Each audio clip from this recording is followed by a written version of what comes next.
can say, there ain't no substitute for you, boy. Ever since Carroll Shelby first shoehorned a gutsy V8 into the engine bay of Britain's live AC-Ace, the result, the Cobra, has been every red-blooded enthusiast's dream, both to drool over and to fantasize about owning.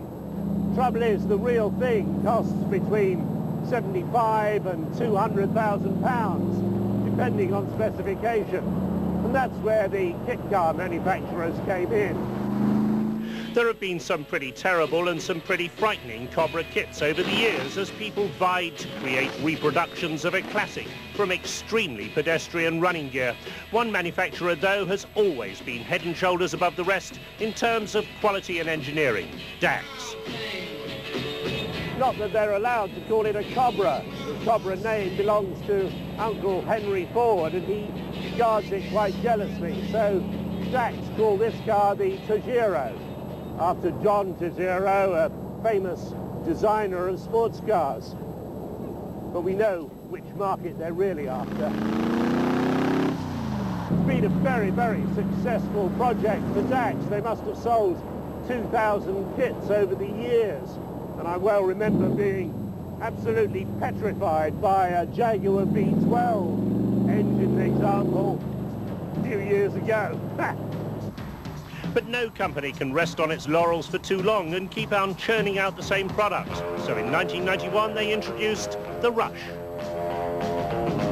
This is a Lotus 7 type vehicle, but you won't catch anybody at DJ mentioning the words Lotus 7 in conjunction with this vehicle. After all, that's another heavily protected trade name. Original concept of the car was a sports car for the enthusiast that he or she could build for under £5,000. Since then it's become a bit more sophisticated. You can have it with either a simple beam axle at the back with independent rear suspension or even four-wheel drive. Engines, well, you name it, you can fit it. Anything from a bog standard Cortina to this 340 brake horsepower chipped Escort Cosworth. But why would you fit that? And the answer is quite simple. When you press on the throttle, look what happens.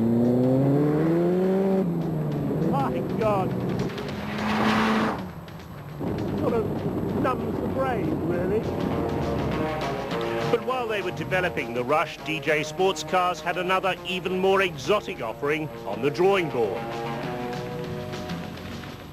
So, Brian, there you are with successful Cobra replicas and successful Lotus 7 replicas. Why the need for a new car?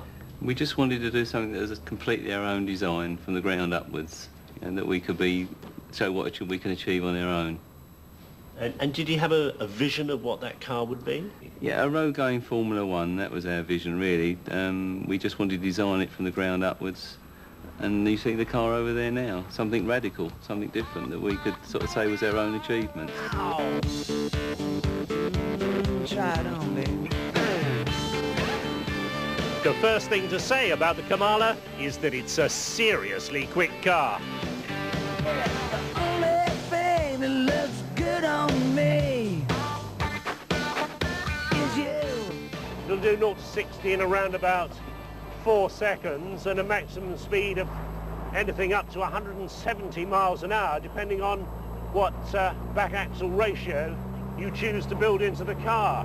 And so far as you can tell, driving sensibly on a public road, well, very high levels of road holding, nicely weighted, precise steering, very easy to place the car where you want it.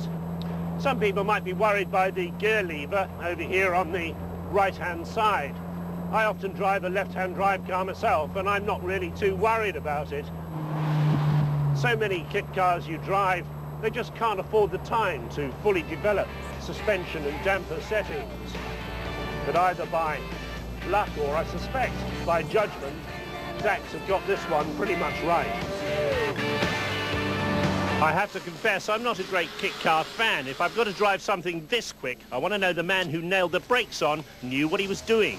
Surprisingly, Dax say that complete novices who take their time and ring the factory if they get stuck build better cars than the professionals who tend to cut corners to save time. So, even if you've never even serviced the family car before, don't be afraid to have a go.